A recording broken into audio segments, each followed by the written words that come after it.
नमस्कार, मी डॉक्टर स्नेहल निर्मळ सरोदे. तुम्हाला मकर संक्रांतीबद्दल माहिती व इतिहास सांगणार आहे. मकर संक्रांत हा पौष महिन्यातील सौभाग्यवती स्त्रियांचा अतिशय महत्वाचा सण आहे. 13 जानेवारीला भोगी, 14 जानेवारीला मकर संक्रांती व 15 जानेवारीला किंक्रांत हे मंगलमय सण साजरे केले जातात. मकर संक्रांती क्वचितच 13 किंवा 15 जानेवारीला येते. फार वर्षापूर्वी संकारसूर नावाचा एक राक्षस होता. तो लोकांना फार पीडा देई. त्याला मारण्यासाठी देवीने संक्रांतीचे रूप घेतले. या संक्रांती देवीने संकरासुराला ठार केले व लोकांना सुखी केले. या दिवशी सूर्य मकर राशीत प्रवेश करतो. हा काळ अत्यंत पुण्यकाळ असतो. या 3 दिवशी सौभाग्यवती महिला व नववधू ज्या सणाची आवर्जून वाट पाहत असतात तो सण म्हणजे मकर संक्रांत. मकर संक्रांत सणापूर्वी वातावरणात असतो तो कमालीचा गारठा. प्रत्येक सजीवाला या थंडीची हुडहुडी फार गारेगार करून सोडते. कधी एकदा सूर्य तापतोय व ही थंडी कमी होते असे प्रत्येकाला वाटते. पण हा सूर्यदेव तापायला तयार नसतो. तो तयार होतो या मकर संक्रांतीपासून. मकर संक्रांत हा महाराष्ट्रातील गृहिणीचा अगदी आवडता सण आहे. या दिवशी महिला घर आवरून नवीन वस्त्र परिधान करून, दागिने नाकात नथ घालून तयार होऊन बोळक्याची म्हणजे सुगड पूजा करून आपल्या संसारासाठी सुख संपत्ती धनधान्य कमी पडू नये म्हणून देवाकडे मागणे मागतात.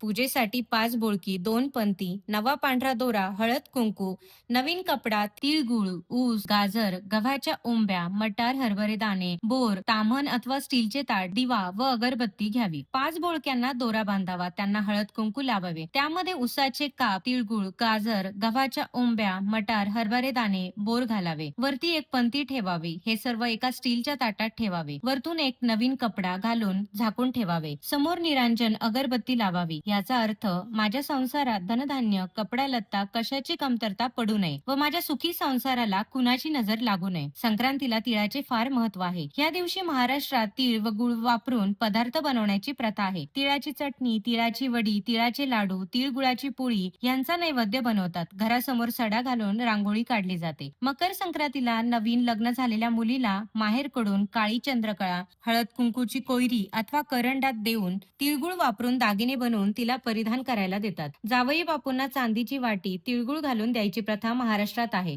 संध्याकाळी महिलांना घरी हळदी कुंकाला बोलावून त्यांना हळद कुंकू, अत्तर लावून वाण म्हणून बांगड्या, नारळ, आरसा, एखादी स्टील वस्तू, फळ किंवा इतर गोष्टी वाण म्हणून दिले जाते. मकर संक्रांती ह्या दिवशी एकमेकांच्या घरी जाऊन तिळगुळ देऊन आपल्या मनातील क्रोध, लोभ, भांडण विसरून एकमेकांशी गोड बोलायची व आपल्या स्नेहसंबंधातील कटुता नष्ट करून मैत्री कायम करायची असते.